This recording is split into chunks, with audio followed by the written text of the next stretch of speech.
Passenger is out in theaters, new horror from director Andrei Ovredal, whose previous works include Scary Stories to Tell in the Dark, which I thought was mediocre, and The Last Journey of the Demeter, which I found decent. This stars Jacob Scipio and Lou Lobel, known from the Foundation TV show. The film is about a couple who decide to quit their jobs and go on the road, live out of a van as nomads. 6 weeks into their American journey, they stop in the middle of the night in the woods to help an apparent car crash victim. And inadvertently, they draw attention of a demonic presence in the form of the titular passenger who latches onto them and begins to haunt them.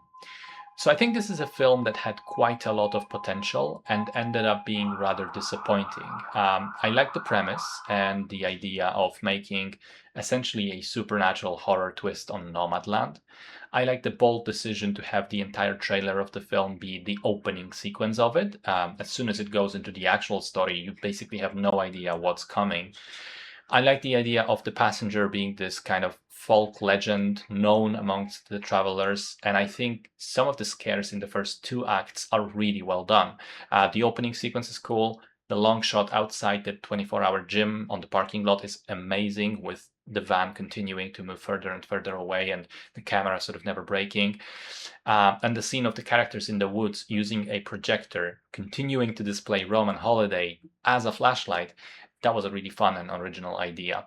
However, I do think that the film is overall too reliant on jump scares and character stupidity, primarily when it comes to the hobo signs, which are built up to be this mysterious cryptic symbol language, but are just arrows. And also the stupidity comes into play, especially during the sequence with the tire changing. I think that required both characters to suddenly become complete morons for a few minutes in order to make it work.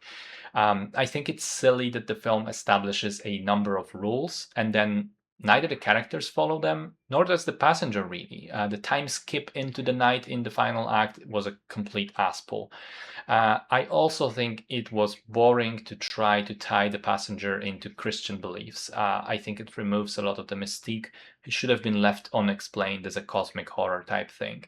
So in the end, I didn't like it too much. I think there are some really cool elements buried in a movie that is otherwise fairly mediocre, especially compared to Obsession, which I just saw last week and which I still recommend very, very much.